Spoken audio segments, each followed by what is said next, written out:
Have you ever been so underestimated that it was actually funny? Captain Sarah Chen was having a perfectly normal Tuesday morning until a fleet of giant, spiky warships threatened to blow her and her crew out of the sky. This is the story of what happens when a bully picks on the wrong victim, and you won't believe how it ends. Sarah was in her command chair on the bridge of the survey ship Wanderlust, sipping her third coffee while watching the cosmos drift by. It was a routine mapping mission, the kind of boring job that pays the bills but puts everyone to sleep. "Captain, we've got some weird readings," Lieutenant Rodriguez called out from the sensor station. He was a fresh-faced engineer who got a little too excited about new tech and strange space stuff. "Define weird," Sarah replied, completely unfazed. After 15 years exploring deep space, she knew that weird readings were usually just space dust or signals from ancient probes. "There are multiple massive ships, maybe 30 or 40 of them. And Captain, they're huge. Each one is at least 3 times our size." Rodriguez's voice was tight, trying hard not to betray his fear. Sarah put her coffee down and walked over to his console. The display showed a perfectly formed armada of vessels. They were clearly artificial, incredibly advanced, and definitely not human. "Well, that's new," she said, her voice calm. "All right, people, let's run the first contact playbook. Dr. Kim, fire up the linguistics computer. Jenkins, hit record on everything. Martinez, tell me what kind of tech they're packing." The bridge crew snapped into action with a smooth efficiency that came from years of training. They had all drilled for this moment, but none of them ever thought it would actually happen. 30 seconds later, a transmission request popped up on the main view screen. The image that appeared was of a towering figure decked out in elaborate, spiky armor covered in glowing symbols. The alien had 4 arms, pale blue skin, and eyes that burned with a menacing red light. Behind him, rows of similar aliens stood, all looking grim and ready for a fight. "You primitive life forms aboard this tiny vessel!" The alien's voice boomed in flawless English, deep and commanding. "I am Admiral Zetharax of the Eternal Dominion, commander of the Galactic Empire's flagship. You have trespassed in Imperial space. The penalty for this crime is immediate annihilation." The bridge went dead silent. Everyone just stared at the screen, letting the words sink in. Their very first contact with an alien species, and it started with a death threat. Sarah studied the alien admiral for a long beat. Then she did something completely unexpected. She started laughing. "Oh my gosh, you're actually serious," she giggled, wiping a tear from her eye. "Jenkins, are you getting all of this? Please tell me we're recording." Admiral Zetharax's glowing red eyes flickered, showing a hint of confusion. "Do you dare to mock the Imperial Navy? We are the conquerors of 1,000 worlds. Entire civilizations tremble before us." "I'm so sorry, really," Sarah said, trying to get herself under control. "It's just, look at you. You look like you just walked off the set of a bad sci-fi movie. What is with all the spikes? Are you heading to a heavy metal concert in space?" Dr. Kim, the ship's xenobiologist, leaned forward. "Captain, from a cultural standpoint, this is absolutely fascinating. The over-the-top aggressive posture, the ornate costumes, using threats as an opening line, it's classic intimidation tactics." "Thanks for the lesson, Dr. Kim," Sarah sized, turning back to the screen where Admiral Zetharax was looking more and more flustered. "So, Admiral Spiky, what is it you want from us?" "You will surrender your ship immediately," the Admiral shot back. "Your crew will be processed for service to the Empire, or terminated. Your technology will be seized." Lieutenant Rodriguez let out a snort. "Did he say processed? What are we, cheese?" "I think he means enslaved," Martinez chimed in from the weapons console. "Although, judging by their ship designs, I'm not sure they could properly process a ham sandwich." On the screen, they could see the aliens in the background whispering to one another, looking utterly bewildered. This was clearly not going according to their usual script. "Look, Admiral," Sarah said, leaning back in her chair and picking up her coffee mug again. I get the whole scary space overlord vibe you're going for. It's very dramatic, but we're just simple explorers out here charting space rocks. We're really not in the mood to be conquered today." You refuse?" Admiral Zetharax sputtered, as if the words were foreign to him. "No species has ever refused the will of the Empire. It is inconceivable." "Well, you might want to start conceiving," Dr. Kim said cheerfully. "We're human. Doing the inconceivable is kind of our thing." Jenkins, the communications officer, raised a hand. Captain? Should I maybe send our coordinates back to Earth Command? You know, just in case these guys don't take no for an answer?" "Already taken care of," Sarah replied with a smirk. An automated distress beacon went out the second they showed up. It's standard procedure. Admiral Zetharax's expression twisted from frustration into something that looked a lot like panic. "You've contacted your homeworld? You have just doomed your entire species. The Empire will make an example of your planet for this defiance." This time, the entire bridge crew erupted in laughter. Even the normally stoic Martinez was cracking a smile while running checks on their defense systems. "Oh, buddy," Sarah said, shaking her head. "You have no idea what you've just stepped into, do you? Earth isn't some quiet little paradise. We've spent thousands of years fighting each other. We got so good at it, we had to invent entirely new ways to wipe each other out." "Your primitive weapons are no match for Imperial might," the Admiral roared, though his voice was starting to sound a little shaky. "Primitive?" Rodriguez looked personally offended. "Captain, can I show him the specs for our point defense cannons? Just the unclassified version?" "Go for it. Education is a gift." Rodriguez typed a few commands and sent a basic technical schematic across. On the alien bridge, they could see their technicians staring at their screens, chattering frantically. "That's just our asteroid mining laser," Rodriguez explained casually. "You know, for breaking up rocks. The real weapons are classified, and they are way cooler." Admiral Zetharax was now visibly sweating, his intimidating armor suddenly looking ridiculous. His crew was in a full-blown panic behind him. "You know what I think is going on here?" Dr. Kim said to the bridge. "I think these guys have spent so long bullying peaceful, primitive worlds that they've forgotten what a real military looks like. They rely on fear because they lack actual firepower." "That would explain the fashion choices," Martinez added. "All style, no substance." Sarah drained the last of her coffee and stood. "All right, Admiral, here's how this is going to play out. We are going to finish our mission. You are going to turn your very pointy ships around and go home. And if we're all lucky, we can pretend this whole embarrassing conversation never happened." "The Empire does not bargain with lesser beings," Admiral Zetharax blustered, but his voice trembled. "And that's your whole problem," Sarah shot back. "You think everyone is beneath you. Big mistake. Jenkins, open a hailing frequency to their entire fleet." "Channel open, Captain." Sarah gave the screen her most charming smile. "Attention, Imperial Fleet. This is Captain Sarah Chen of the Terran vessel Wanderlust. We're peaceful explorers who took a wrong turn. We'd be happy to leave quietly. But if you're determined to pick a fight, well," she shrugged.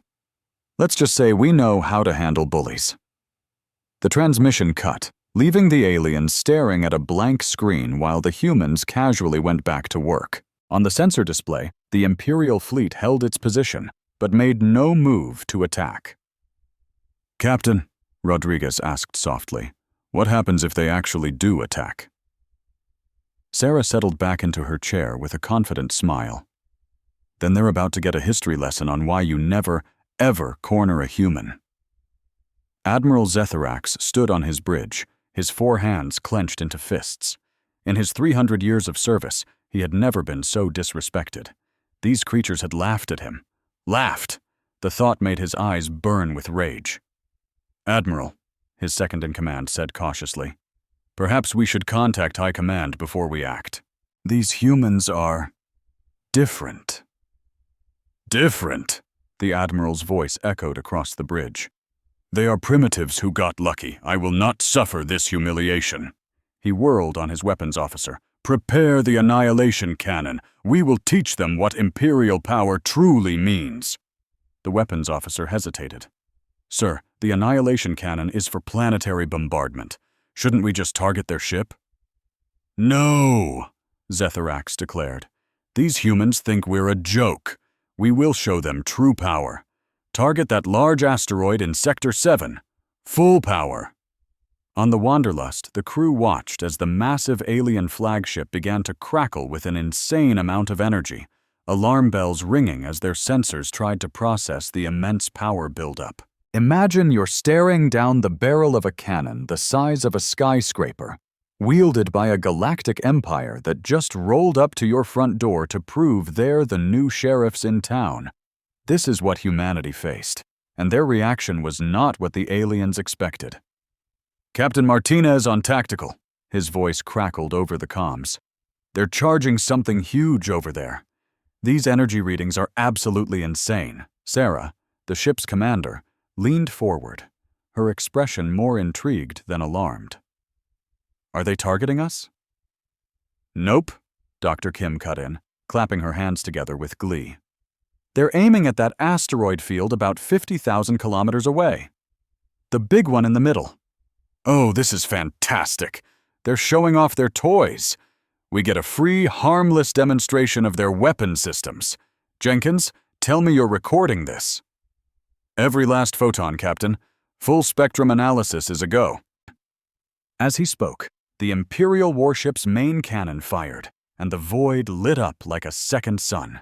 A brilliant beam of energy tore through space, striking the city-sized asteroid dead on. The massive rock didn't just break apart. It vanished in a blinding flash of vaporized matter. The human crew watched in a moment of respectful silence. Then, Rodriguez, the chief engineer, started a slow clap. Not bad at all, he said with a grin. I'd give it a solid 6 out of 10.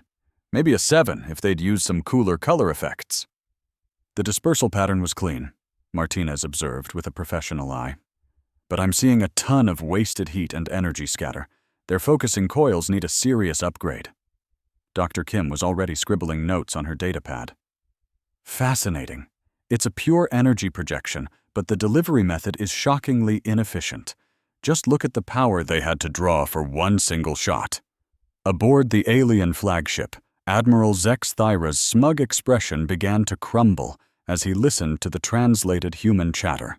Sir, they're critiquing our annihilation cannon, his tactical officer stammered. And they're hailing us again. On the main view screen, Captain Sarah Chen appeared, holding a small tablet. That was quite a light show, Admiral. Very impressive. Would you mind if I showed you something of ours? Before the Admiral could refuse, she tapped the screen, sharing a video feed. It showed Earth's own asteroid belt, teeming with huge industrial machines. These drones were methodically slicing apart asteroids with focused energy beams that looked eerily similar to the one the Empire had just fired. This is just one of our standard asteroid mining fleets, Chen explained casually. We have to break down about 50 of these a day just to keep up with demand for construction materials back home. The energy efficiency is pretty terrible by our standards, but hey, it gets the job done. The Admiral stared, his multiple eyes wide with disbelief, as he watched dozens of what he now understood to be human construction vehicles casually obliterating space rocks with the power of his ship's ultimate weapon. Of course, Chen continued smoothly. This is just our industrial equipment. Our actual military hardware is classified, but I can tell you it's a bit more advanced. You know, better targeting, way more efficient, much faster recharge rates. Rodriguez leaned into the camera frame. Hey, Admiral, that cannon of yours puts out a beautiful energy signature, but you should really look into better particle focusing. We pretty much solved that problem about 50 years ago. I could send you over some of the basic engineering primers if you'd like. The Admiral's voice was a choked whisper. Basic engineering primers? Dr. Kim popped into view. It's honestly amazing that you managed to build a weapon that big without tackling the efficiency issues first. It's very retro. It reminds me of building a starship out of wood. We don't build ships out of wood, Martinez's voice added from off-screen. Exactly my point. Dr. Kim shot back. Admiral Zex Thyra spun around to face his chief engineer, his voice trembling with a mix of fury and confusion. Is any of this possible? Can they really have this level of technology? The engineer was gawking at the human video feed, his own professional excitement overriding his fear. Admiral, if their data is even remotely accurate, their mining tools are more advanced than our primary weapon systems. The power-to-effect ratio is it's breathtaking. But that can't be right. We are the masters of this galaxy. Our technology is unrivaled. Sir, the tactical officer interrupted again. Another transmission from the humans. Captain Chen was back, and this time she was failing to hide a smile. Admiral, I do hope we haven't caused any offense with our little critique. We just love sharing technical knowledge with new friends. Actually, speaking of which, would you like a demonstration of our onboard mining processor? No! The Admiral yelled, a little too quickly. That will not be necessary. Are you sure? We have a small asteroid processor right here on the ship for analyzing samples. It's just a tiny little thing, nothing like the big rigs you saw in the video, but I thought your engineers might find it interesting. The bridge crew of the Imperial flagship, the Eternal Dominion, exchanged nervous glances. If their most devastating weapon was the equivalent of human mining gear, what in the galaxy were their real weapons like? Perhaps, the Admiral said slowly, choosing his words with care, we could arrange a more formal gathering, a cultural exchange. Oh, that would be wonderful, Dr. Kim's voice piped up. I have so many questions about your culture. For instance, why all the spikes on everything? Is that a religious thing, an aesthetic choice, or do they serve some practical function? The Admiral instinctively puffed out his chest. The spikes represent the strength and indomitable power of the Empire. Right, but they don't actually do anything, do they? They're just for decoration, Rodriguez pointed out. They inspire fear in our enemies. Rodriguez let out a hearty laugh. Oh, that's adorable. We used to do that too, way back in our medieval times. Knights would put all sorts of scary-looking stuff on their armor to psych people out. Then we invented firearms and figured out that being genuinely dangerous was more important than just looking scary. A cold dread began to seep into the Admiral's gut. You no longer try to appear frightening? Why would we need to? Captain Chen asked gently. When you're truly dangerous, you don't have to advertise it. It's like an old human saying, speak softly and carry a big stick. What is this proverb about sticks? The Admiral asked. It means that truly powerful people don't need to shout or make threats, Dr. Kim explained. They can afford to be polite and calm because they have absolute confidence they can handle whatever comes their way. It's the difference between self-confidence and insecurity. A confident person doesn't feel the need to prove anything to anyone. Admiral Zex Thyra looked around his bridge at the countless spikes, the menacing red lights, and all the intimidating decor that covered every single surface. For the very first time in his long career, he wondered if it all made the Imperial Navy look strong, or if it just made them look like they were trying way too hard. Admiral, his communications officer said quietly, should we proceed with the weapon demonstration? The Admiral stared at the view screen, where the humans were waiting patiently, a friendly and disarming look on their faces. They had just watched him fire his Empire's most powerful weapon, and they had treated it like a mildly interesting high school science project. They had then compared it to their construction equipment and offered to help him make it better. No, he said, his voice firm. Signal the fleet to hold position. And perhaps we should invite our new friends aboard for that cultural exchange. He turned to his first officer. I need to understand these humans. Something is very, very different here, and I am going to find out what it is. Aboard the human vessel, Captain Chen smiled at her crew. Well, that went even better than I'd hoped. Dr. Kim, get ready for a diplomatic visit. And someone please remind Rodriguez to bring his engineering notes. I have a feeling our new friends could use a little tutoring. The shuttle bay of the Eternal Dominion was precisely as Captain Chen had imagined, enormous, menacing, and absolutely covered in spikes that served no purpose. As the human delegation walked down the ramp of their small shuttle, they were met by an honor guard of Imperial soldiers decked out in ornate armor that looked like it weighed more than a compact car. Admiral Zex Thyra strode forward with an air of what he clearly believed was profound authority. "Captain Chen, welcome aboard the flagship of the Imperial Navy." "Thanks for having us, Admiral," Sarah replied with a bright smile, her eyes scanning the bay with genuine curiosity. "Wow, you guys really committed to the whole evil empire theme. I'm impressed by the dedication." Dr. Kim was already snapping photos with her tablet. "From an architectural standpoint, this is fascinating. The intended psychological impact on species unfamiliar with this design philosophy must be quite significant." "The spikes have a practical purpose," the Admiral said, a bit defensively. "Which is?" Rodriguez asked, tapping one of the purely decorative spikes on a nearby wall. They are a symbol of our martial prowess." "So they're just for show," Martinez concluded. "That's actually kind of charming. It's like putting racing stripes on a minivan to make it seem faster." The Admiral's glowing eyes narrowed in irritation, but he kept his composure. "Perhaps you would appreciate a tour of our vessel."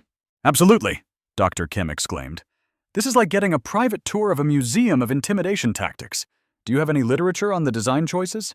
I would love to read up on the cultural significance." As they moved through the massive ship's corridors, the humans kept up a running commentary that seemed to make the Imperial crew members increasingly uneasy. "Oh, check out the red lighting," Jenkins noted. "Very ominous. Though from an ergonomic perspective, red light significantly reduces a person's ability to read detailed displays. We used to use it in our old submarines until we figured out it was causing more accidents than it prevented." "The ceiling height is certainly impressive," Dr. Kim added, "but it's an incredible waste of internal volume. You could easily fit another 3 decks in here if it were planned more efficiently." "Hey guys, get a load of these control panels," Rodriguez said, stopping by a console. "Actual physical buttons for everything. That's so retro. We had systems just like this about 200 years ago, right before we standardized neural interfaces." Admiral Zex Thyra stopped dead in his tracks. "Neural interfaces?"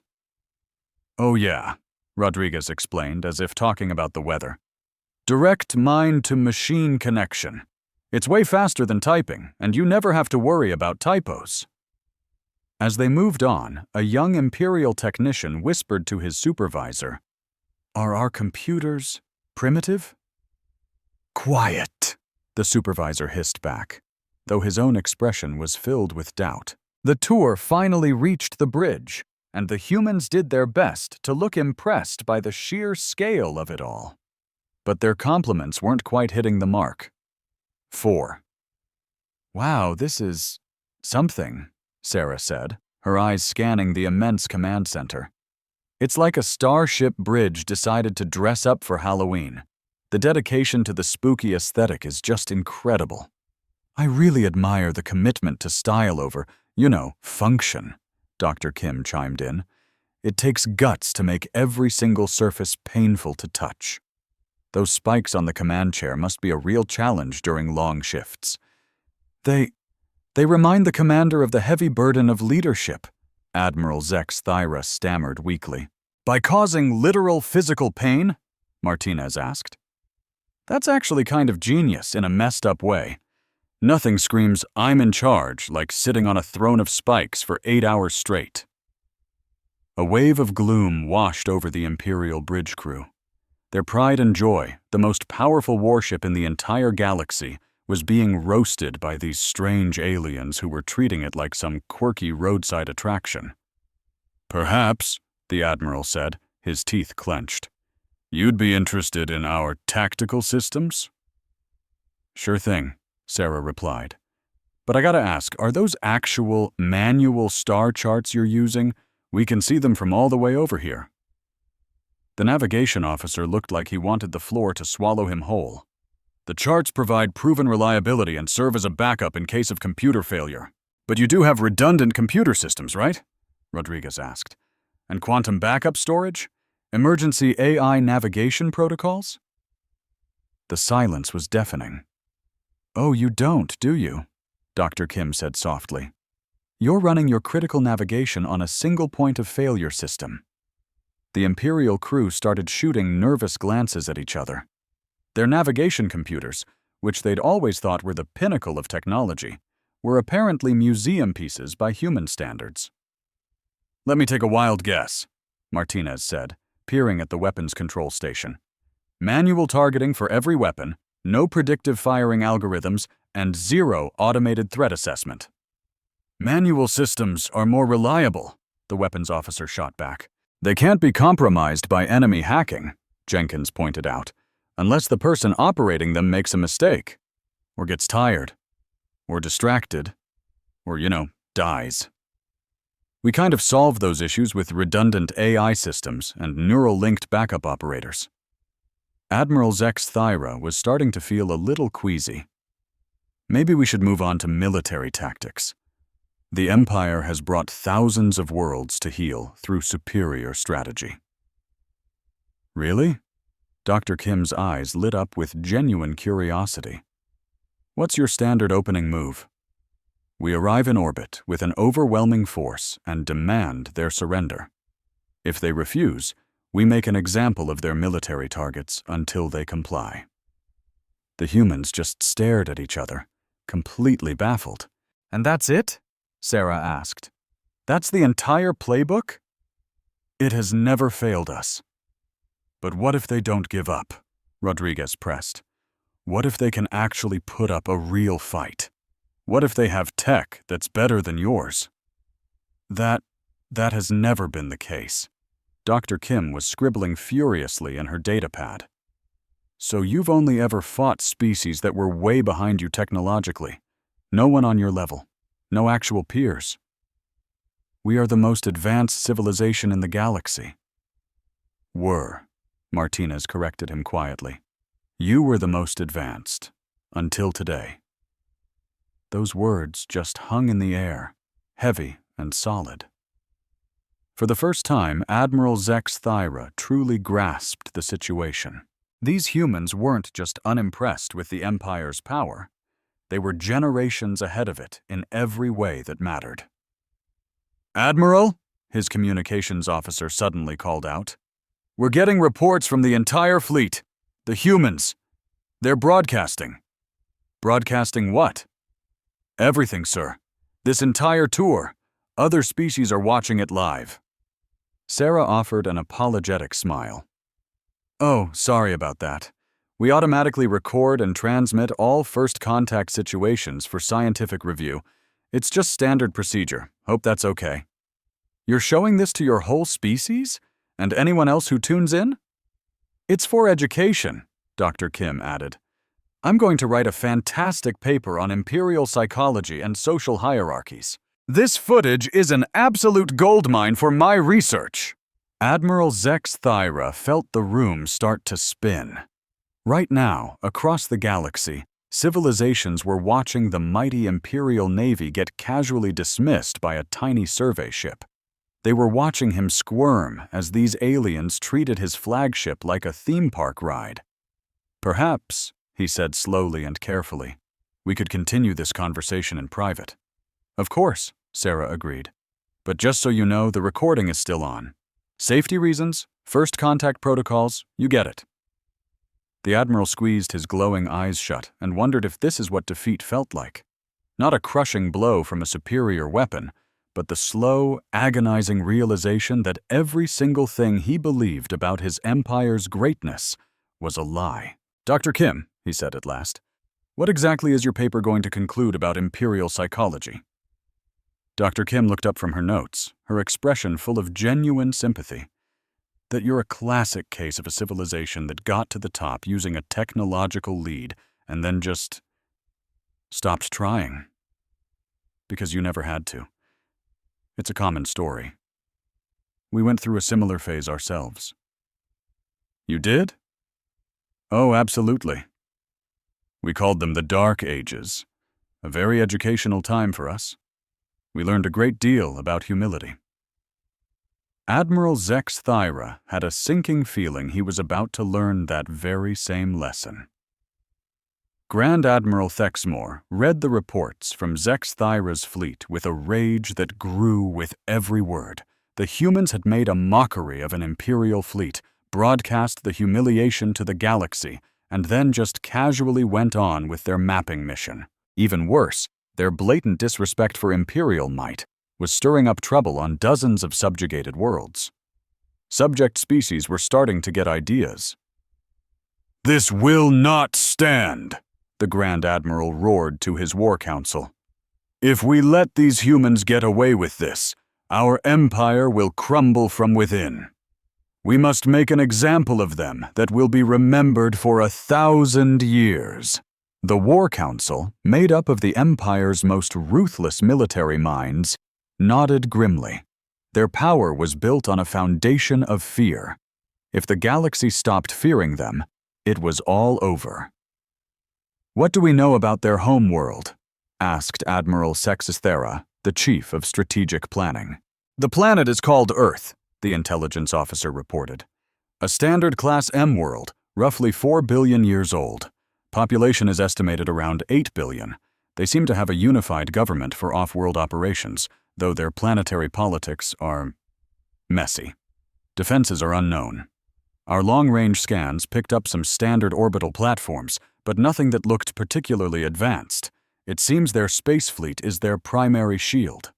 Grand Admiral Thexmore allowed himself a cold, cruel smile. "Then we will shatter their world and hang its pieces in the sky as a warning. Assemble the 3rd Imperial Battle Fleet. I want 200 ships, including our new Devastator-class dreadnoughts." "Sir, isn't that a bit much for one little planet?" "After the embarrassment Zex Thyra suffered, I'm not taking any chances. We will descend upon them with such overwhelming force that the very thought of resistance will be absurd."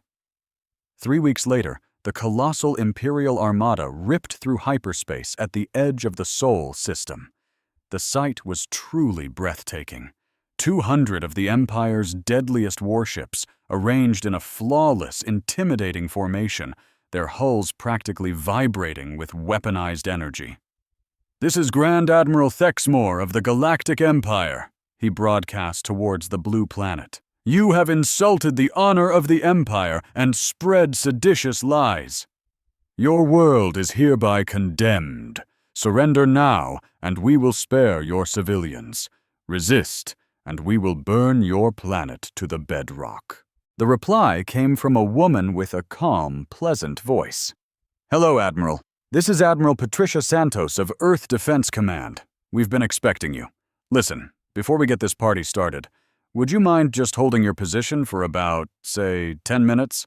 We're still getting the popcorn ready." "Popcorn?" Grand Admiral Thexmore was utterly confused. "For the show. Our entire planet is about to tune in to watch this live. It's being billed as the biggest entertainment event of the year. Honestly, your timing is perfect." The Grand Admiral felt that old, familiar chill run down his spine. These humans were treating an invasion by his Grand Armada like a season finale. "You have 10 minutes to surrender unconditionally. After that, the bombardment begins."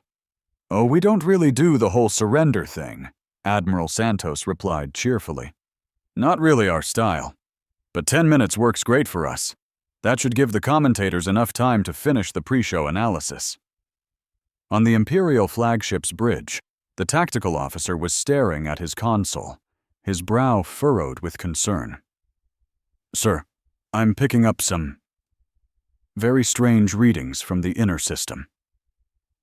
"What kind of readings?" "Energy signatures, sir. They're consistent with, well, with our own ships. But there's nothing on the visual scanners." Grand Admiral Thexmore frowned. "Explain." "Sir, it's as if there are ships right there, but they're completely invisible to our sensors. Some kind of stealth technology, maybe?" The comms channel crackled back to life.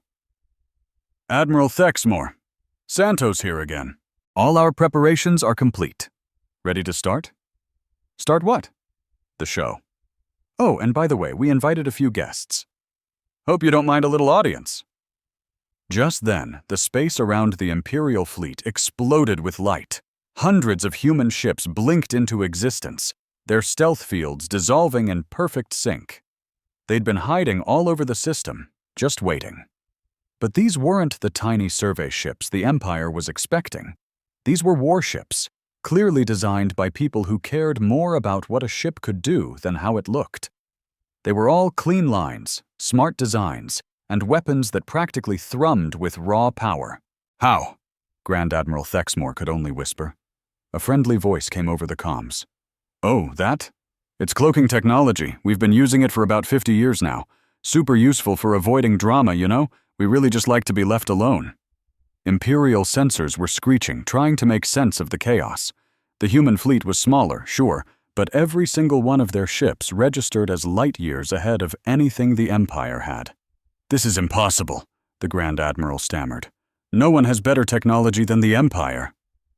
Well, this is awkward, another human voice chimed in. Captain Rodriguez here. I'm actually the engineer who offered to upgrade your weapons. The offer's still on the table, but I get it if you're a little red-faced right now.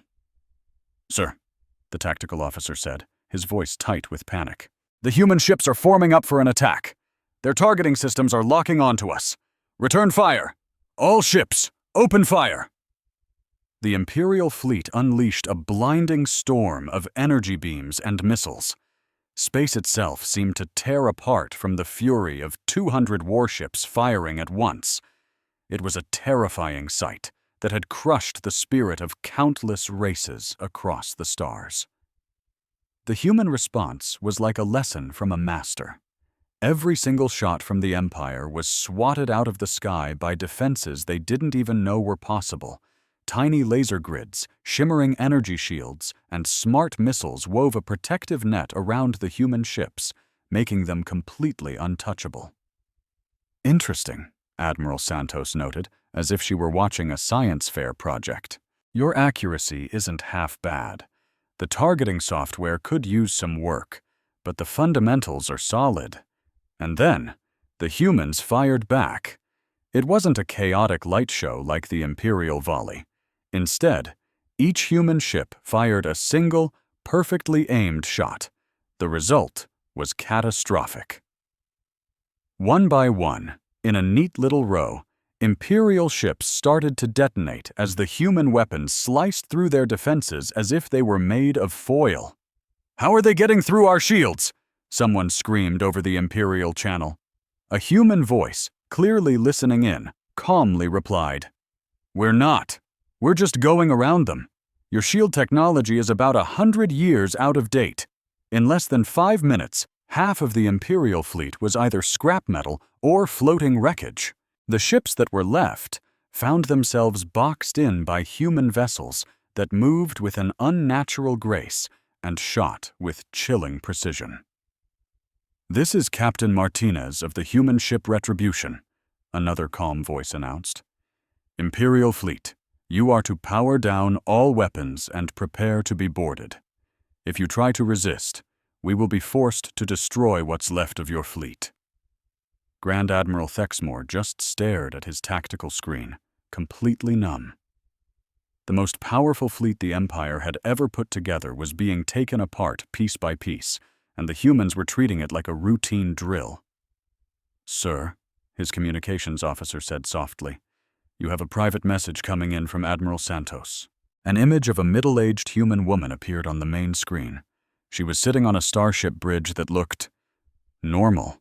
No scary spikes, no dramatic mood lighting, just quiet, professional competence. "Admiral Thexmore," she said, her voice gentle, "this doesn't need to go on. Your people are dying for absolutely no reason. Surrender, and we will get medical care to your injured and give your survivors a safe trip home." "The Empire does not surrender," the Grand Admiral snarled through clenched teeth. "That's your decision," Admiral Santos said with a sigh. "But you should probably know, we've been chatting with some of the worlds you rule over, And a lot of them are really interested in what's happening here today. In fact, some of them are starting to ask about getting their own independence. The Grand Admiral felt his entire world start to shatter. It wasn't just his fleet that was being destroyed. It was the entire foundation of the Empire's power. If all their subject races saw this defeat, the Empire itself could fall apart. "What do you want from us?" he finally asked, his voice breaking. "Honestly, we just want you to leave us, and everyone else, alone. We don't want your territory. We don't want to rule your people. And we definitely don't want to wipe you out. We just need you to stop being a bully." "And if we say no?" Admiral Santos gave him a sad smile. "Then I guess we'll have to keep teaching you lessons until you finally get it. But I really hope it doesn't come to that. War is such a waste, and we've got much better things to do." Grand Admiral Thexmore looked at the smoking remains of his fleet, then at the perfect formation of human ships that held them in a gentle grip. For the first time in the Empire's long history, they had met someone they couldn't crush, couldn't scare, and couldn't even begin to comprehend. I surrender," he whispered. Those 3 words, never before spoken by an Imperial commander, echoed across the galaxy, broadcast live to billions of souls who never dreamed the mighty Empire could ever be beaten. The fallout from what history would call the Battle of Saul happened just like Admiral Santos said it would. Within hours of Thexmore's surrender hitting the galactic airwaves, 17 Imperial worlds erupted in open rebellion. Within a few days, that number swelled to over 100. The humans, good as their word, sent medical teams to help the wounded Imperials and gave the survivors a ride home. But they also did something nobody in the galaxy had ever done. They live-streamed the entire relief effort, with a Dr. Kim providing commentary on the psychology of it all. "What you're seeing here," Dr. Kim explained to her massive audience, "is what happens when a government built only on fear finally gets punched in the nose. The Empire never learned how to actually lead," she continued, "because they could always just scare people into obedience. Take away the fear, and the whole rotten system just falls apart." Captain Chen, who was now a huge galactic celebrity, was giving interviews from her ship, the Wanderlust. "The thing everyone needs to get," she told a reporter from Centauri News, "is that this was never about us versus them. This was about bullies versus everybody else. We just happened to be the new kids on the block who weren't scared of them." The Empire's reaction was, predictably, more of the same. They sent out more ships to crush the rebellions, declared martial law, and screamed at everyone to get back in line. It didn't work. For the first time ever, the rest of the galaxy had seen with their own eyes that the Empire could be beaten. And more importantly, they saw the humans offering to help anyone who wanted to be free. The human response to this was typically them. They set up something called the Freedom Broadcasting Network, giving rebel groups a secure way to talk to each other across space. They also offered tech support, medical supplies, and something that blew the galaxy's mind: help with no strings attached. "We aren't trying to build our own empire," Admiral Santos explained in a broadcast that reached literally every corner of the galaxy. "We don't want to be in charge of anyone. We just want to help people be in charge of themselves." The Empire's top brass was completely stumped by this. They understood taking over planets. They understood stealing resources. But they could not wrap their minds around the idea of helping people for free. "What's their angle?" Admiral Zexathyra demanded during a meeting on the Imperial homeworld. "What are they really after?" Imperial spies had been studying humans for months and couldn't find a secret plan. "Sir, they appear to be genuinely nice," one analyst reported. "Their private communications, which we're reading, seem to prove they actually believe the things they're saying." "That's impossible," Zexathyra roared. "No advanced civilization gets to that level without being aggressive and taking what they want." "The humans did, sir. It seems they built their entire civilization on cooperation instead of conquest. Meanwhile, the humans were just happily doing what they loved, solving problems. They set up camps for refugees fleeing the Empire's wrath, shared farming tech with planets that were starving, and offered to protect any world that asked for it. But their most powerful weapon, the one that truly crippled the Empire, wasn't a laser or a missile. It was their comedians. Human comics all over the galaxy started roasting imperial culture. Stand-up routines about evil empires with terrible interior design skills became massive hits. Satirical videos showing how imperial tech was basically a museum exhibit went viral, spreading laughter and courage to billions. But the real damage, the wound they couldn't cauterize, came when humans started making parody recruitment videos for the Imperial Navy. They hired actors in laughably oversized spiky costumes who fumbled with the most basic technology. After his run-in with Captain Chen went viral, Admiral Zethira became the reluctant star of a dozen comedy bits. His over-the-top threats and baffled reactions to human gadgets were remixed into dance tracks and became the galaxy's favorite memes. "They're turning us into a joke," he told the Imperial Council, his voice tight with humiliation. "Billions of beings are laughing at us." The propaganda minister added, "It's worse than that. Our own citizens are sharing the videos. Imperial loyalty is cratering because everyone thinks we're a bunch of clowns." The final nail in the coffin was when the humans announced their plan to solve the galactic crisis, a huge diplomatic conference on a neutral planet. Every species was invited to send a representative to hash out a new galactic government, one built on cooperation, not conquest. The Empire was invited, of course, but just as one voice among many, with no special treatment or authority. "This is an outrage!" roared Supreme Emperor Vexthul from his throne. "The Empire has ruled this galaxy for 10,000 years. We will not be treated as equals by our former subjects." His furious speech was broadcast live across the galaxy, courtesy of human transmission tech that the Empire had no way of blocking. The response was instant, and it was devastating. Laughter. Entire planets were howling at the Emperor's tantrum. Human social media feeds exploded with sarcastic comments about washed-up empires having a meltdown. Even some Imperial citizens were secretly passing around the jokes. 6 months after that first contact, Admiral Zera found himself huddled in an escape pod, drifting in the void. His latest ship had just been taken down by a rebel fleet fighting with human-supplied weapons. While he waited for a rescue, he tuned his emergency radio to the galactic news. The Galactic Confederation officially voted today to offer humanitarian aid to Imperial refugees, a cheerful news anchor reported.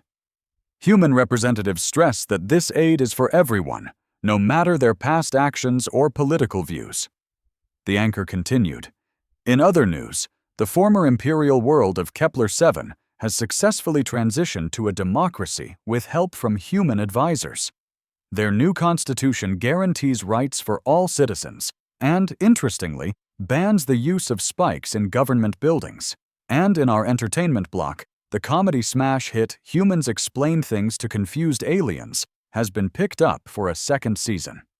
Tonight's episode features comedian Jenny Martinez teaching former Admiral Zethira how to use a computer mouse. Admiral Zethira switched off the radio and just stared into the star-dusted blackness. Somewhere out there, humans were still exploring, still helping people, and still treating the total collapse of the most powerful empire in history as just another interesting Tuesday.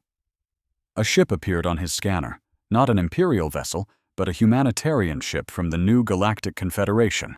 As it got closer, he saw it was crewed by a mix of species that the Empire used to rule. "Unidentified escape pod. This is the rescue vessel Hope's Light," a voice crackled over the radio. "We're here to help. Do you require medical attention?" This is Admiral Zexathyra of the Imperial Navy," he managed to say. There was a short pause. Then, a new voice came on, and it sounded like they were trying not to laugh. "Oh hey! You're the guy from the videos. Don't worry, Admiral. We're still going to pick you up. The humans taught us that everyone deserves a second chance, even the guys who used to have their boots on our necks. As the tractor beam pulled him in, Zexathyra finally understood. This was the humans' real victory.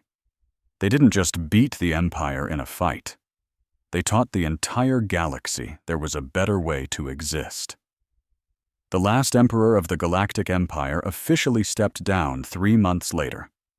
His final galaxy-wide broadcast was just 2 words. "We surrender. Please, teach us how to be better." Captain Chen, now Admiral Chen of the new Galactic Exploration Service, personally replied to the Emperor's message. "You don't need to surrender," she said. "Just pull up a chair and let's talk this through together. And maybe lose the spikes? They're really not doing you any favors." For the first time in recorded history, the galaxy was at peace. It wasn't one with fleets and armies, but with a simple human idea. Treat bullies like the insecure, confused kids they really are. Dr. Kim's book on the Empire's fall became a bestseller among 47 different species.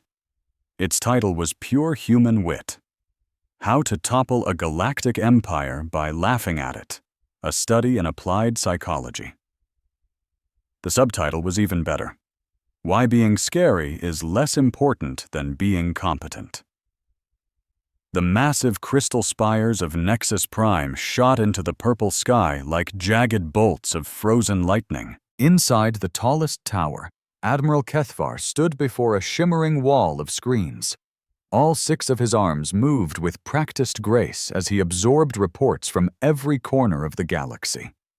The Zephyrian hegemony held 847 star systems in its grasp, and Kethvar was the military genius who kept them there. But today was different. Today, something new had arrived. "Admiral," his aide whispered, stepping lightly. "We've intercepted a transmission from an uncharted world." Kethvar's huge black eyes swiveled to the smaller Zephyrian. "Uncharted? Impossible. Every star in this sector is on our maps. The signal is from a small, yellow star. 3rd planet. They call themselves humans." The word felt clumsy and strange in the Zephyrian tongue. Kethvar clicked his mandibles, a sign of mild curiosity. "Put it on screen." The main view screen shimmered, and a human woman appeared. She stood in what seemed to be a crude, functional room. Her skin was dark, her hair was tied back, and her clothing was ridiculously simple compared to the flowing robes of the Zephyrians. "Greetings," the human said calmly. "I am Dr. Elena Vasquez, and I speak for the people of Earth. We've noticed your empire's expansion in our direction. We approach you in peace, hoping to open a dialogue and perhaps trade." Kethvar's mandibles began clicking faster. Around the command center, other Zephyrians began to gather and stare. Dr. Vasquez went on. "We know you are a vast, spacefaring civilization. We're new to this ourselves, but we believe we have a lot to offer. Our planet is rich in resources, and our people are hungry to learn and to share what we know."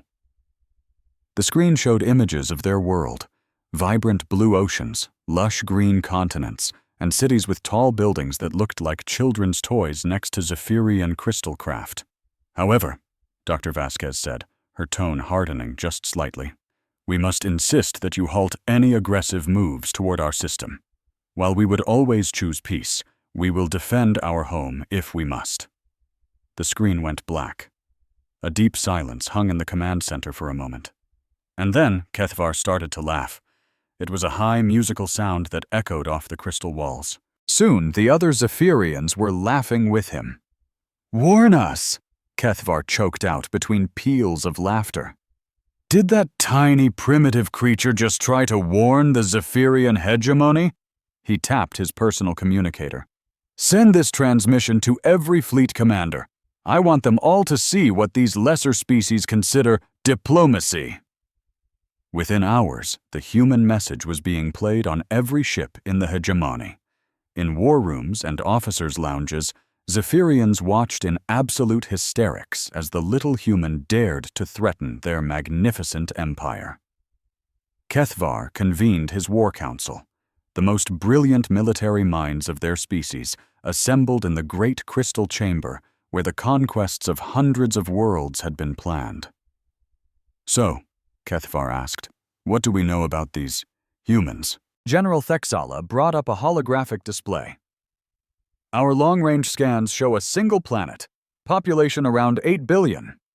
Their technology is remarkably primitive."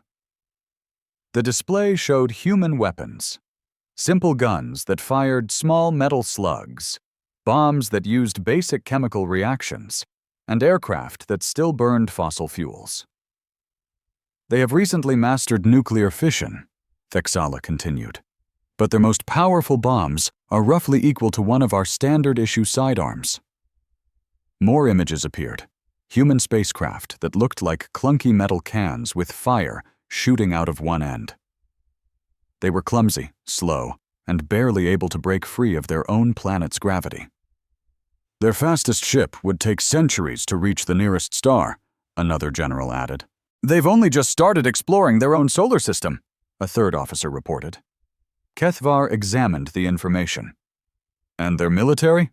he asked. "Laughable," Thexala scoffed. "They still wage war with projectile weapons. No energy shielding, no plasma cannons, no reality warping technology. Their biggest warships are smaller than one of our troop shuttles."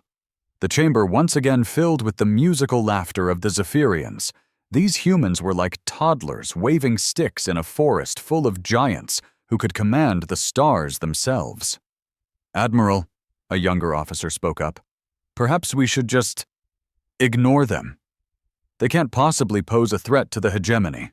Kethvar's laughter died in his throat. A chilling glint sparked in his dark eyes. "Ignore them? Absolutely not. These humans," he announced, his voice echoing in the chamber, "have given us something far more precious than resources." He rose from his seat and strode to the center of the room. "They've given us an opportunity." We had just brought the mighty Vorak Empire to its knees, and our newest subjects were getting restless. They needed a reminder of what happens to those who challenge our authority. The War Council caught on instantly. The hegemony had swallowed several new species whole, and some were whispering of rebellion. A very public display of power would put an end to that. "Earth will be our example," Kethvar declared. "We will show the entire galaxy the price of primitives daring to threaten our rule." General Thexala gave a slow, deliberate nod. "How large of a fleet are you recommending?" Kethvar paused, thinking it over. Sending too small a force might actually struggle against the humans' crude little weapons, but sending a massive armada would make it look like we actually took them seriously. 40 ships, he decided. A patrol fleet, more than enough to crush any resistance, but small enough to scream contempt. "And who will lead them?" another asked. "Sub-Admiral Veltar. This will be a good learning experience for him. A simple conquest against primitives should teach him the fundamentals." The plan was as elegant as it was cruel. The sub-admiral was young, hungry for glory, and would arrive at Earth expecting an easy win. The humans would fight back with their little toys, and Veltar would obliterate them. The whole galaxy would be watching, and they would learn their lesson. Kethvar keyed the comms system, broadcasting his message across all of hegemony space. The announcement was clear. In 3 months, a Zaharian fleet would make an example of the primitive world that had the nerve to threaten them. The galaxy's reaction was instantaneous. Betting pools popped up everywhere, wagering on how long Earth could possibly last. A few generous souls gave the humans a full day. Most predicted it would be over in hours. Nobody thought they'd survive a week. On recently conquered worlds, the subjugated species watched with grim interest. The Voraks, a species who fought with strict codes of honor, whispered among themselves. Maybe they'd learn a thing or two watching how the Zaharians handled a truly desperate, cornered enemy. Meanwhile, on Earth. Dr. Sue. Elena Vasquez stood in the very same room where she'd recorded her fateful message. All around her, a frantic energy buzzed as scientists and military officers scrambled. Deep space sensors had just confirmed it. A Zahirian fleet had left Nexus Prime. 3 months, Captain Marcus Chen said, his eyes glued to the sensor data. They're giving us 3 months to prepare. Or to surrender, Dr. Vasquez added quietly.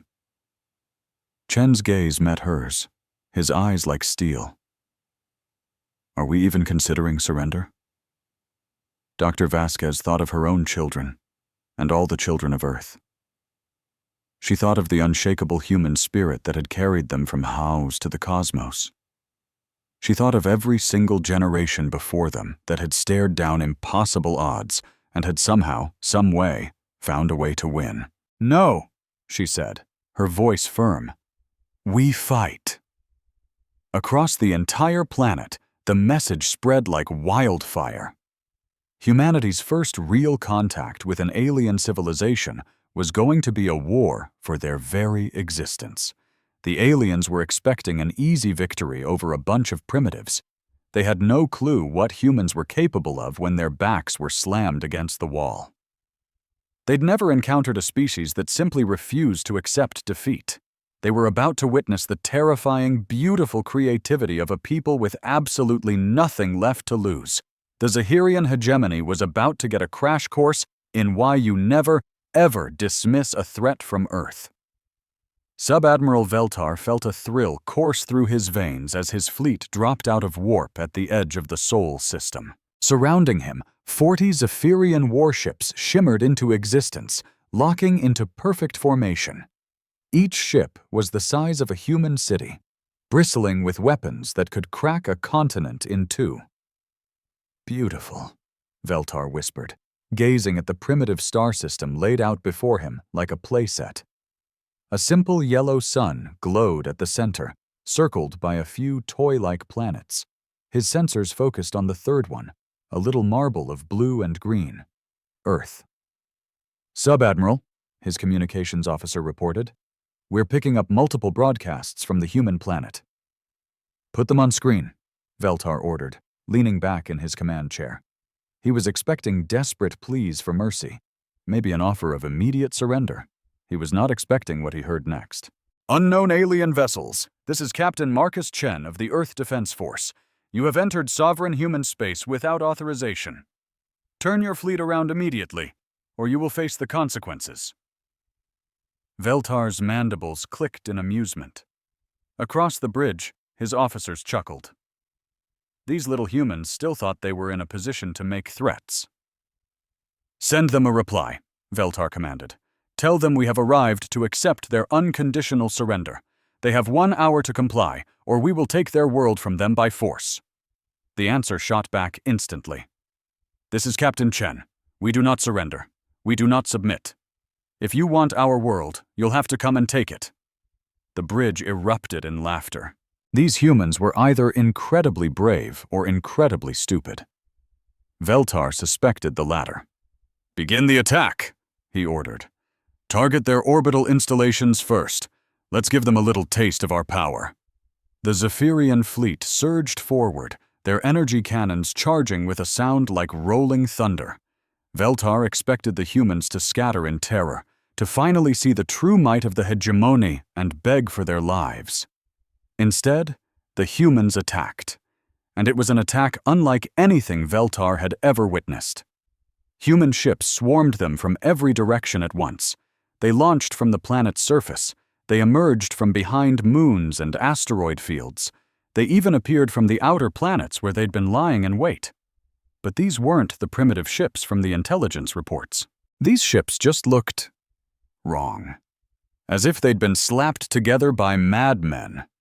Extra armor was crudely welded onto their hulls with no thought for aesthetics. Weapons jutted out at bizarre angles.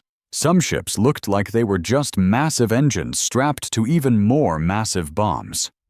"What are those?" Veltar demanded. His tactical officer frantically scanned the readings. "Sub-Admiral, they appear to be civilian vessels, heavily modified for combat. We're seeing cargo ships, passenger liners, even mining rigs. Are they trying to ram us? The answer came a few seconds later. A human ship that looked like an old freight hauler slammed into the side of a Zephyrian cruiser. But instead of just crashing, it detonated with the force of a miniature star. The Zephyrian warship split clean in two, its crew and atmosphere venting violently into the void. Impossible, Veltar breathed. They just destroyed the glorious victory with a cargo ship. More human vessels swarmed his fleet, but these weren't just ramming attacks. They were guided missiles the size of skyscrapers, piloted by humans who showed zero fear of death. Veltar watched in utter horror as ship after ship in his fleet was crippled by these insane suicide attacks. The humans had no regard for their own lives. They threw themselves at the Zaharian warships like they were trying to stop an avalanche with their bare hands. "Sir," his communications officer shouted, "we're getting a transmission from one of the human ships. Put it through." Captain Marcus Chen's face appeared on the main view screen. Behind him, Veltar could see the human's bridge was in chaos. Smoke was everywhere, and sparks rained down from shattered consoles. "You wanted to see what happens when you corner humanity?" Chen asked, his voice chillingly calm amidst the destruction. "Watch closely." The transmission died. Veltar's sensor screamed a warning as Chen's ship accelerated directly toward the Zephyrian flagship, but this wasn't just another ramming run. "Sub-Admiral," the tactical officer yelled, "that ship's reactor is going critical. It's going to blow." "Evasive maneuvers!" Veltar roared, but it was too late.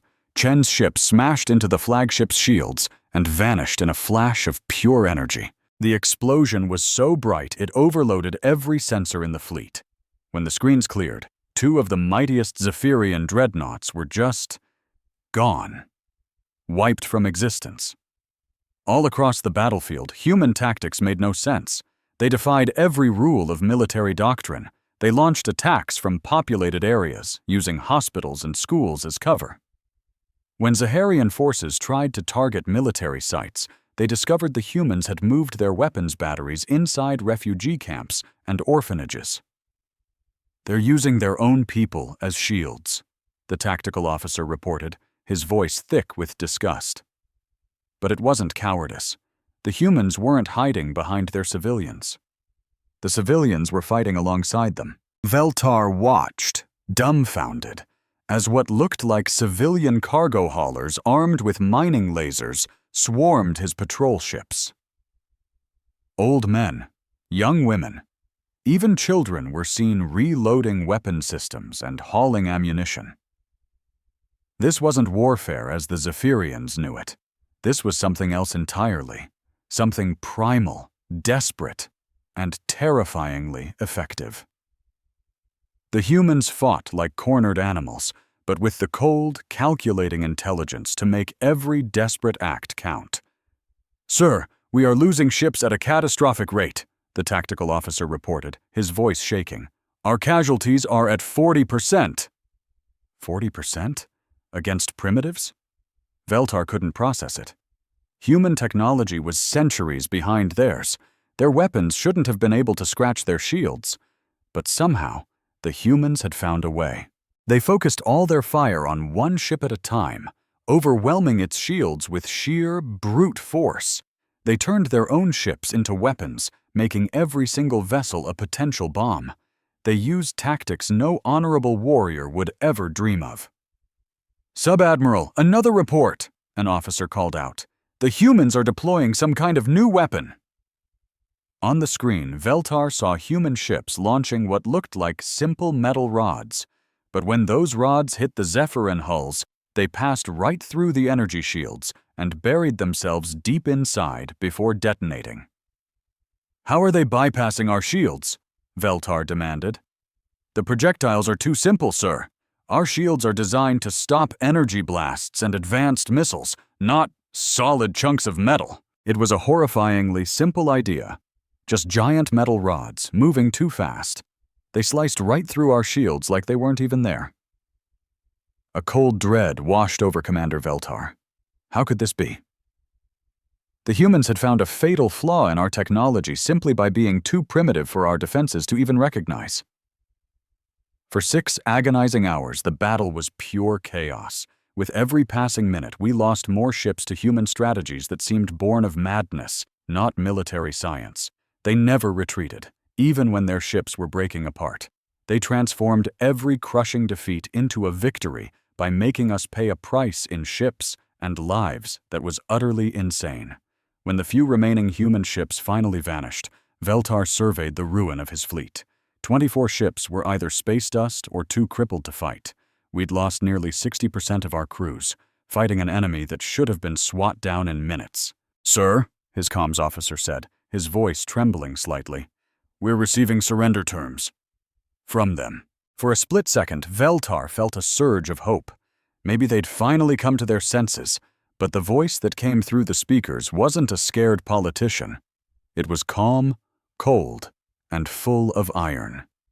It was Dr. Elena Vasquez. "To the alien fleet," she said, her voice echoing across his bridge.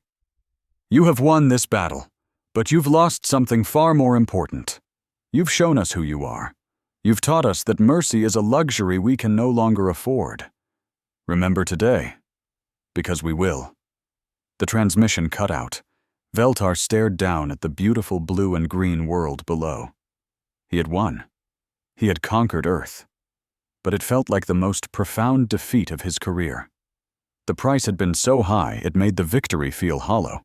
And worse, a chilling certainty grew in his gut. This wasn't over. Dr. Vasquez's words were a promise. The humans had learned from this fight. They'd seen our technology up close, they'd studied our tactics, and they had found our weaknesses. Veltar began to compose his report to Admiral Keithvar. How could he possibly explain that his fleet of 40 ships had been nearly shattered by a primitive world? How could he put into words the sheer terror of facing an enemy that refused to play by any civilized rules of war? He finally settled on the blunt, horrifying truth. The humans were not like any species we had ever encountered. They fought with no honor, no logic, and a terrifying disregard for their own lives. They were savage, unpredictable, and absolutely bone-chilling in their raw determination. But even as he sent the report, Veltar knew Admiral Keithvar wouldn't believe it. The High Command would see only the victory and write off his warnings as pathetic excuses for the heavy losses. They would find out the truth soon enough. The humans were still out there, hiding in the dark between the stars, and they were carrying the knowledge of our weaknesses with them. 5 years had passed since the day Earth fell. From the gleaming crystal towers on Nexus Prime, Admiral Keithvar scanned the latest reports.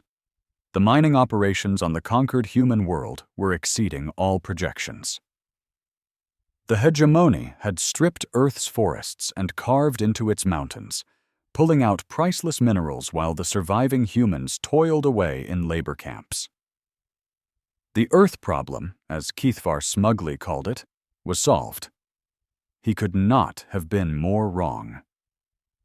Tucked away in a dense asteroid field, far from any patrol route, Dr. Elena Vasquez stood on the command deck of Station Prometheus. The entire facility was a ghost, carved out of the heart of a massive asteroid, its sprawling chambers now home to rescued survivors and salvaged alien tech. All around her, the most brilliant minds who had escaped Earth's fall were working day and night. Engineers, their faces lit by the glow of alien power cores, were figuring out how our weapons worked. Scientists were analyzing alien biology from blood samples scraped from ship hulls after the last battle, and military tacticians were planning missions that would have been unthinkable 5 years ago. "Status report," Vasquez said to Captain Sarah Rodriguez, a woman who had taken charge of military ops with a fiery vengeance after losing her family in the invasion. 73 hidden bases are now fully operational, Rodriguez reported crisply. "We have about 2 million survivors spread out across 40 different locations. Most are on old mining ships or deep space research stations the aliens consider worthless junk." Vasquez nodded, a grim smile on her face. The aliens had made a classic conqueror's mistake. They focused on the big cities and the obvious military bases. They never imagined that humanity might just scatter like dandelion seeds in the wind, taking root in tiny, forgotten corners of the galaxy. "And our gear?" she asked. "Better than we'd hoped.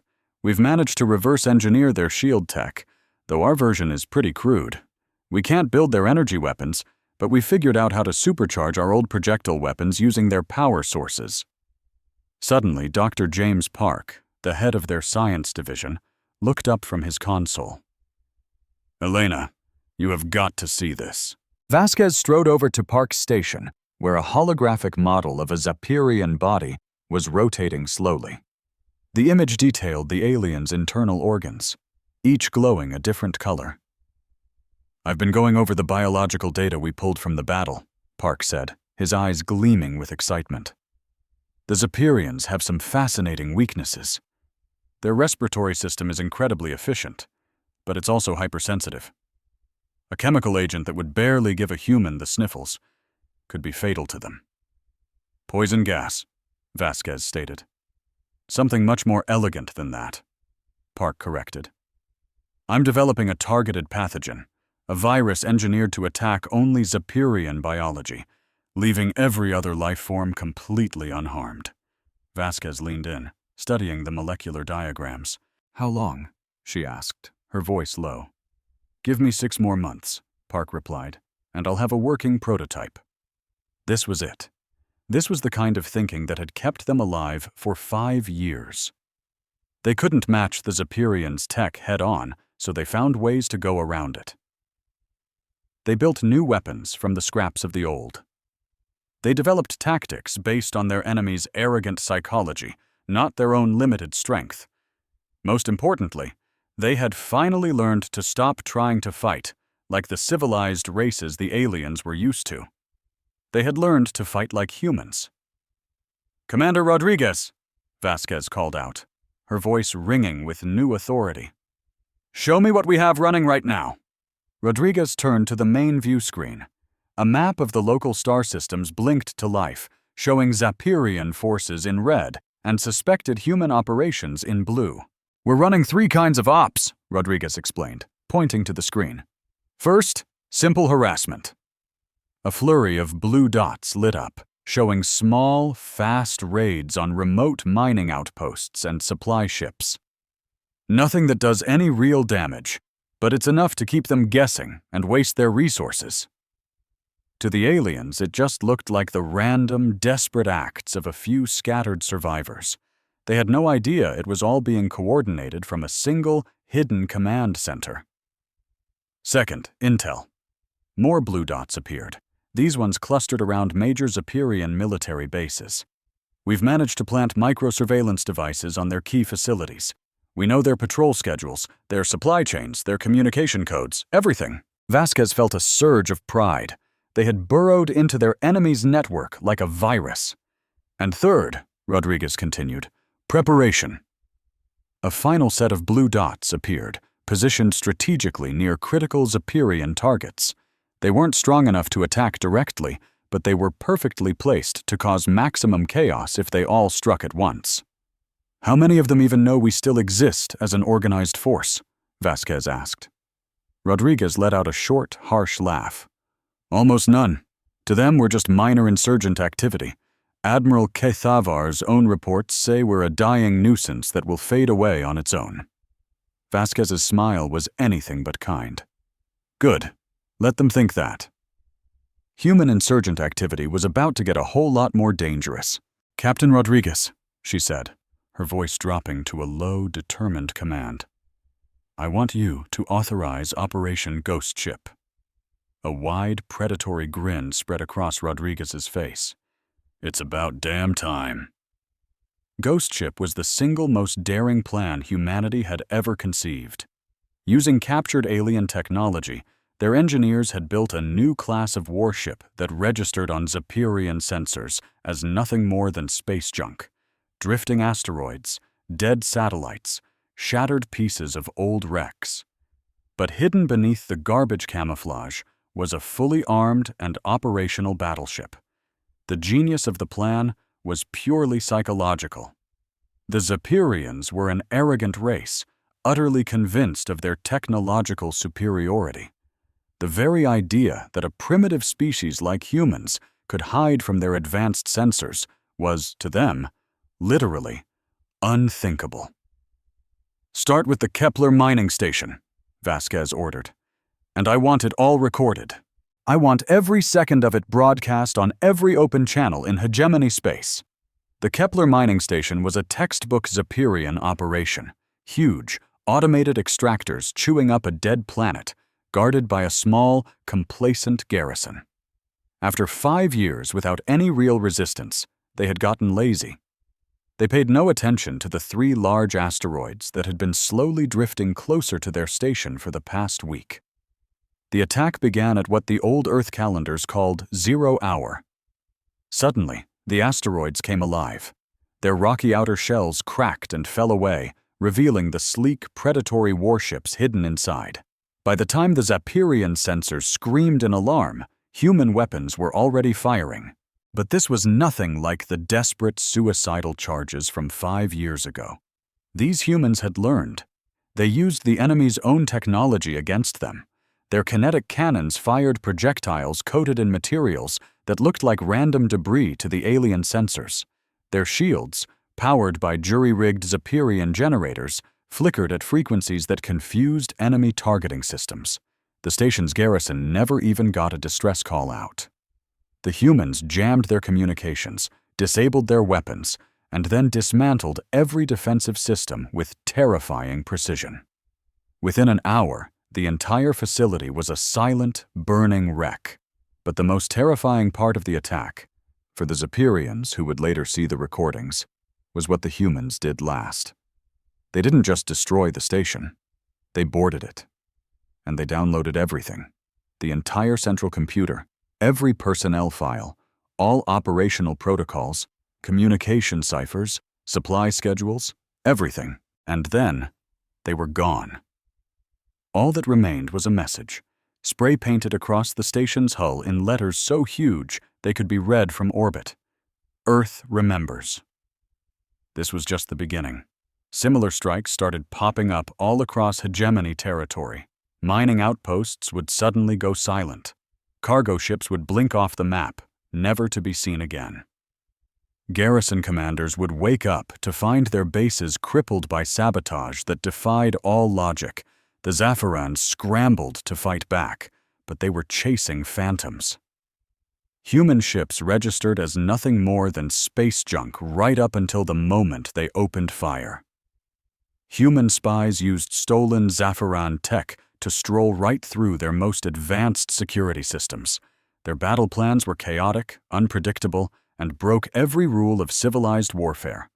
But the worst part? The humans seemed to know the Zephyrians' every move. They always hit at the perfect time, in the perfect place, with the perfect strategy to inflict the most possible pain. What the Zephyrian Empire didn't know was that for 5 long years, humanity had been watching and learning. They had mapped out every single hegemony operation, memorizing patrol schedules, supply lines, communication codes, and security routines. Dr. Park's biological weapons were ready to go well ahead of schedule. The engineers had perfected their ghost ship technology. Captain Rodriguez and his tactical squads had pinpointed hundreds of high-value targets. And most importantly, Dr. Vasquez had created something the Zephyrians could never predict or defend against. A strategy built not on conquest, but on pure, crippling terror. The hegemony was accustomed to fighting honorable wars against civilized races who played by the rules and followed predictable strategies. They had never encountered an enemy who threw the rulebook out the airlock. The humans had no interest in capturing Zephyrian territory. They wanted to tear the hegemony down, piece by piece. They weren't just aiming for ships and planets. They were targeting the Zephyrians' confidence, their arrogance, their fundamental sense of being safe in their own empire. Every single attack screamed the same terrifying message. Nowhere is safe. No one can be trusted. And your precious technology isn't nearly as special as you think. From his crystal tower on the capital world of Nexus Prime, Admiral Kethvar was getting field reports that were utterly baffling. Entire facilities were being wiped out by attackers who were never even seen. Ships were disappearing without so much as a distress signal. Critical equipment was failing at the absolute worst moments. His advisors offered up a dozen flimsy excuses: maintenance backlogs, freak accidents, random system failures, the usual headaches of running a massive empire. Kethvar waved away their concerns. The hegemony was invincible. Their technology was unmatched. The very idea that a few scattered human survivors could pose a threat to his 847 star systems was laughable. Yet deep in the back of his mind, a tiny voice whispered a warning he refused to acknowledge. It reminded him of Dr. Vasquez's final chilling broadcast. "Remember this day, because we will." The humans had remembered. They had learned. And now, they were coming for them. The War Council chamber on Nexus Prime was electric with anxiety. Admiral Kethvar glared at the holographic map of hegemony space, but it all looked wrong. Dozens of angry red icons flagged Zephyron installations that had suffered catastrophic technical failures in the last month. "Walk me through this again," Kethvar snapped, jabbing a finger toward a cluster of red dots in the Riel sector. General Thexala shifted nervously. "Sir, the mining station at Kepler 442 experienced a total reactor meltdown. We lost everyone. The transport ship Stellar Pride had a navigation glitch and flew directly into an asteroid field. And the garrison at Vega 7 reported a cascade of equipment malfunctions right before we lost contact." Kethvar's mandibles clicked in annoyance. "And you're telling me these are all just coincidences?" "What other explanation is there, sir?" Thexala pleaded. "Our intelligence confirms the human survivors are just scattered refugees, barely hanging on. They don't have the resources or the coordination to attack hegemony property." But Kethvar knew better. He'd been hearing unsettling stories from his commanders on the front lines. Whispers of ships that looked like asteroids until they started shooting. Raids that showed an impossible, intimate knowledge of Zephyran security codes. System failures that were just too perfectly timed to be accidental. "Pull up the Kepler 442 incident," he commanded. The hologram shifted, displaying the twisted floating wreckage of the mining station. The place had been torn apart. But what made Kethvar freeze was the message scrawled on a massive piece of the outer hull. "Earth remembers." "Sir," General Thexala said weakly, "that could be anyone. Other rebel groups trying to pin the blame on the humans." Before Kethvar could argue, his communications officer burst into the room. "Admiral, it's an emergency broadcast from Sub-Admiral Veltar at the Centauri Deep Space Facility." The main view screen flickered to life, showing Veltar's face. The young admiral looked horrified, his usual smug confidence completely gone. "Admiral Kethvar, we're being attacked by an invisible enemy. Our sensors show nothing but space debris, but we are taking heavy damage from all sides." In the background, explosions rocked the bridge. Alarms blared as Zephyran crew members shouted frantically in their melodic tongue. "Sir, they've cracked our comms codes! They're blocking our transmissions!" The feed dissolved into static. Kethvar stared at the dead screen, his mind reeling. The entire War Council was frozen in stunned silence. "Get me a line to the Centauri facility, now!" Kethvar roared. "Sir," the officer replied, his voice trembling. "We can't. We've lost all contact." Light years away, Dr. Vasquez watched the Centauri facility burn from the bridge of her flagship, the Resurrection. The ship itself was a Frankenstein's monster, built from the captured hull of a Zephyran dreadnought, retrofitted with human ingenuity and crewed by survivors who had absolutely nothing left to lose. "The facility is ours," Captain Rodriguez reported, his voice calm and steady. "Defenses are down. Garrison has been neutralized. Our casualties were next to none. The ghost ship protocol worked like a charm. They never even knew we were there." Vasquez gave a slow, deliberate nod. This was the 15th major Zephyrin installation they had erased in just 1 month. Each strike was a carbon copy of the last. Slip in disguised as space junk, block all communications, hit them fast and hard, steal all their data, leave a calling card, and vanish. But this one was special. This was the kickoff for Operation Prometheus. "Dr. Park, are your teams in place?" A second screen lit up with the scientist's face. He was on a stealth ship, orbiting the Zephyrin homeworld itself. "We are ready for deployment, Elena," he confirmed. "The atmospheric processors on Nexus Prime are completely unguarded. It never even occurred to them that someone would attack the very air they breathe." Park's biological agent was a work of twisted human genius. It wasn't designed to kill the Zephyrins. It was designed to turn their sky blood red for months. Every time they looked up, they would be reminded of humanity's rage. "Captain Morris, give me a status report on the network breach." A third screen showed Captain David Morris, a man who used to be a humble programmer, but was now humanity's deadliest cyber warrior. "We're in," he said with a grin. "It took us 3 years, but we finally broke their quantum encryption and found a back door. The second you give the word, we can unleash our virus across every major Zephyrin network at the exact same time." A feeling of cold, grim satisfaction settled over Vasquez. The Zephyrins had built their entire empire on the belief that their technology made them gods. They were about to find out what happens when that technology is turned into a weapon against them. "All teams," she commanded, her voice echoing across the fleet. "Commence Operation Prometheus." Across the vast expanse of hegemony space, human forces that had remained hidden for 5 years finally showed their teeth. But this wasn't a war. This was something else entirely. It was a perfectly coordinated campaign to shatter the Zephyrins' faith in their own superiority. On Nexus Prime, Dr. Park's team released their agent into the planet's atmosphere processors. Within hours, the sky began to bleed. The familiar blue faded to a sickly purple, and then to a deep, angry red. The effect would linger for months, a permanent scar in the sky to remind them that human science could strike at the very heart of their empire. At the same instant, on 17 of their most important worlds, Captain Morris's virus went live. But it wasn't a simple weapon of destruction.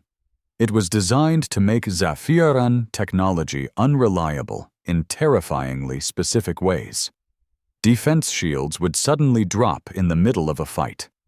Communication hubs would start broadcasting human propaganda instead of official orders. Life support systems would develop small but frightening glitches, reminding every Zephyrin just how fragile their technologically dependent lives really were. But the most brutal blow was saved for their military database. The virus replaced all their training simulations and tactical manuals with high-definition recordings of their own forces being annihilated by human attacks. Now, every time a Zephyrin officer tried to study war, they would be forced to watch videos of their own ships burning. "Admirals of the hegemony," Dr. Vasquez said, her voice hijacking every military channel in the Empire. "My name is Elena Vasquez.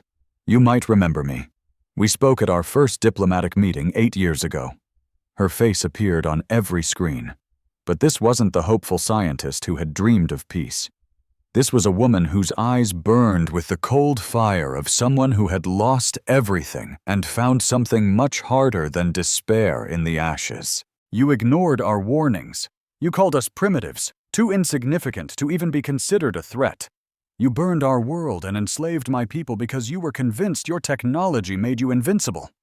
Behind her, the bridge of the resurrection was a picture of calm, deadly efficiency. These weren't refugees fighting for scraps. They were professional soldiers who had spent 5 years sharpening their rage into a weapon. "You were wrong," she continued, her voice like ice. Technology isn't what makes a species strong. Willpower is what makes a species strong. The will to never give in, to never surrender, and to never, ever stop fighting for what you've lost. On the main screen behind her, a montage began to play. Zaphiran bases exploding, their mighty ships torn asunder, and the terrified faces of aliens as they watched their precious technology betray them. You know, you aliens taught us a valuable lesson, that mercy is a luxury we simply can't afford. So we learned. We adapted. We became something you can no longer comprehend. Humans with absolutely nothing left to lose. The broadcast flashed more images across the screen. We showed Zapirian prisoners being treated well in our facilities, proving that even after everything, we hadn't lost our souls. But then, we showed the smoking ruins of your worlds, a clear message that our mercy has its limits. Your empire stretches across 847 star systems. It could have been 848 if you'd just chosen friendship instead of conquest. But you didn't. You taught us that the only language you understand is brute force. As more explosions lit up the screen, more of your empire burned. But the most chilling images were still to come. We know everything about you, your patrol schedules, your supply lines, your security codes, all your weaknesses. For 5 long years, while you thought we were broken, we were watching, learning, and getting ready. The final image appeared, a complete map of your space, with our forces marked in red. There were hundreds of them, positioned near every single one of your major strongholds. This isn't some random act of terror. This isn't a desperate cry for revenge. This is war, fought by people who have learned to turn your own arrogance against you. From his command center, Admiral Kethvar watched it all, a cold dread creeping into his heart. The map showed our forces everywhere, hiding in the asteroid fields and cosmic junkyards your advanced sensors always ignored. The attacks you've seen so far? That's just the beginning. Dr. Vasquez's voice continued. We have weapons you can't detect, tactics you can't predict, and a will you can never ever break. We are the species that crawled out of caves to reach for the stars. We are the species that splits atoms and bends the fabric of space itself. Her voice turned to ice. We are humanity, and we are angry. The broadcast ended, leaving Zapirian commanders across the galaxy staring at blank screens, finally grasping the true nightmare they had unleashed. On his home planet, Nexus Prime, Admiral Kethvar looked up at the red sky and realized his empire's greatest foe wasn't another conquering civilization. It was a species that wanted something much more dangerous than victory. They wanted justice.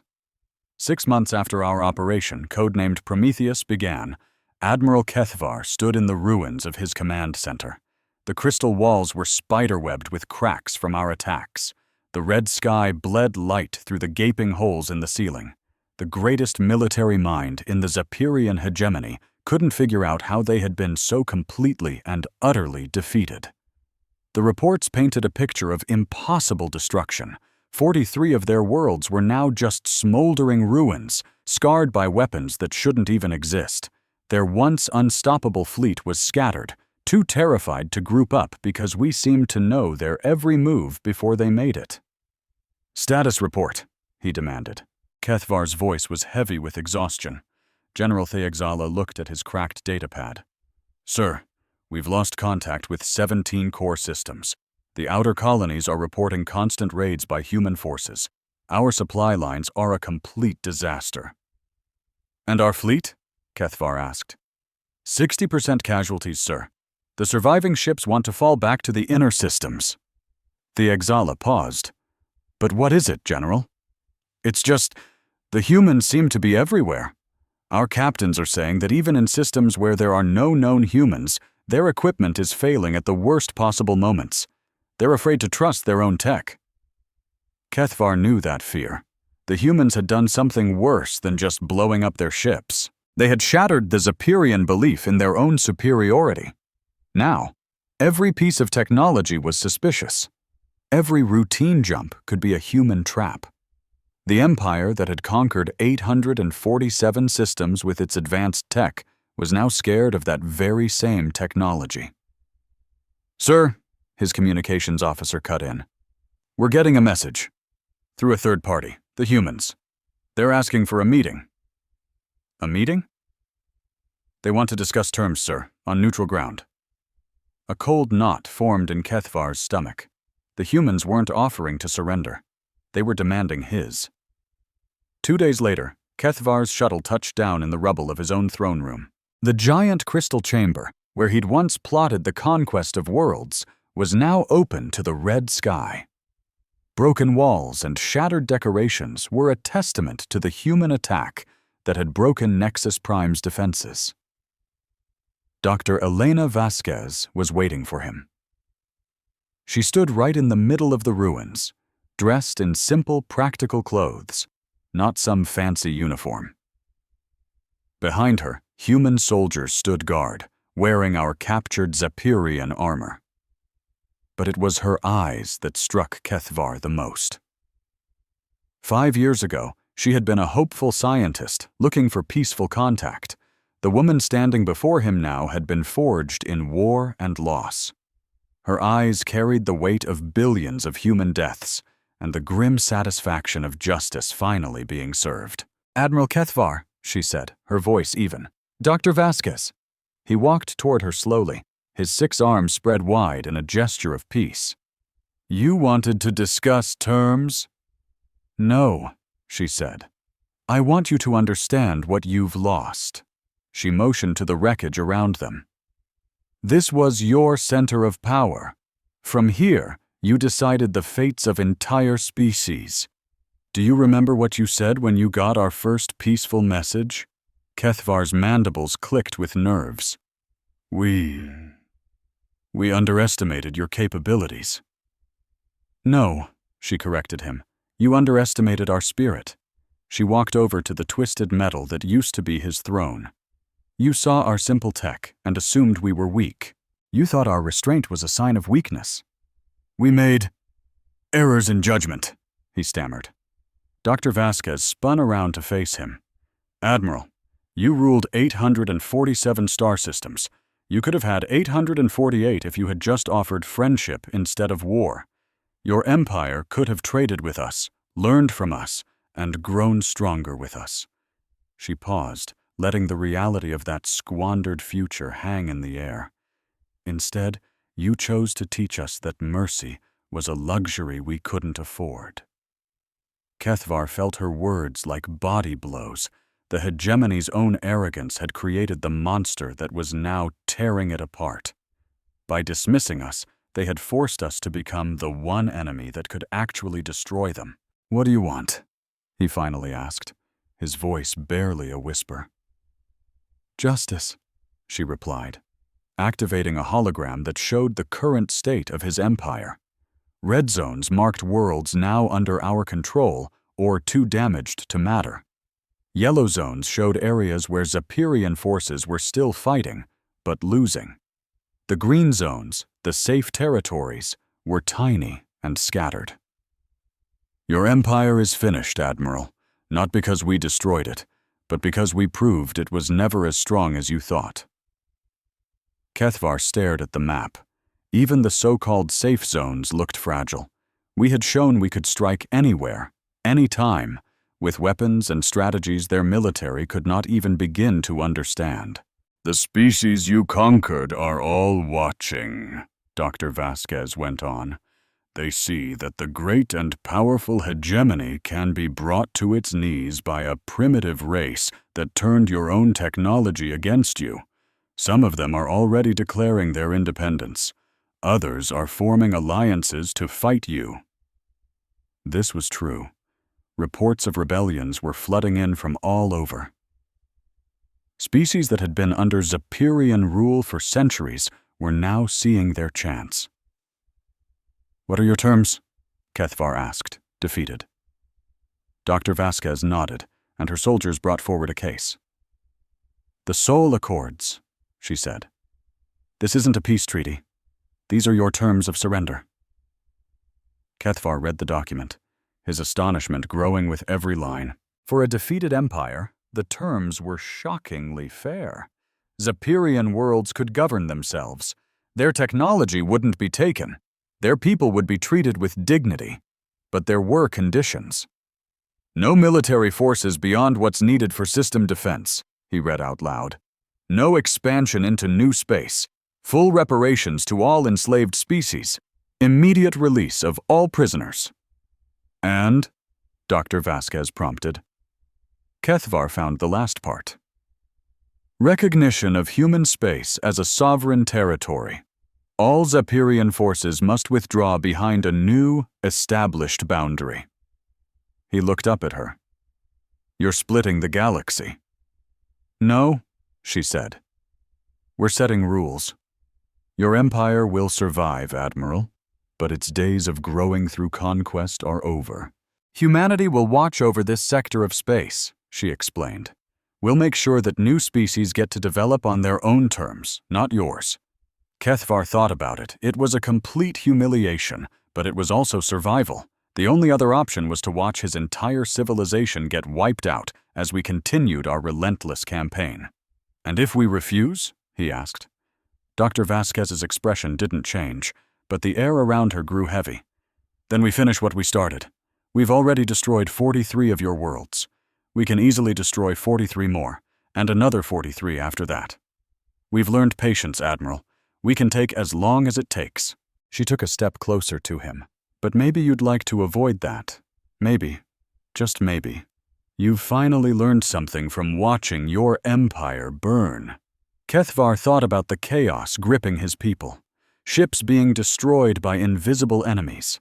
Bases sabotaged by ghosts. Technology failing them at every turn. His people were terrified of an enemy they couldn't see, couldn't fight, and couldn't predict. Even worse, they now knew their technological superiority had been a lie all along. We had proven that simple weapons, guided by a smarter strategy, could beat any defense. I will sign your accords, he said at last. Good, Dr. Vasquez replied, holding out a pen. But before you sign anything, she said, walking over to a massive hole blown in the wall, I want you to get one thing straight. From there, they could see the red, scarred landscape of Nexus Prime. When we first met your people, we held out a hand in friendship. We told you not to mistake our kindness for weakness, hoping you'd be smart enough to listen. We gave you every chance to live up to the noble civilization you pretended to be. She turned, her eyes locking onto his. But you chose the fist over the open hand. You heard our warnings not as advice, but as a challenge. You practically begged us to become the monster you always thought we were. As Kethvar reached for the stylus to sign the treaty, Dr. Vasquez added one last thing. Right now, children back on Earth are watching this. On holographic displays, they're learning a lesson from all of this. They see the planets you burned, the fleets we shattered, and the empire you lost, and their teachers are explaining the most important lesson humanity has ever taught the galaxy. She watched him sign the Sol Accords, the document that officially crumbled the Zaharian hegemony's reign of terror. And what lesson is that? Kethvar asked, his voice barely a whisper. Dr. Vasquez gave him a smile that was all ice and no warmth. Never mistake restraint for weakness.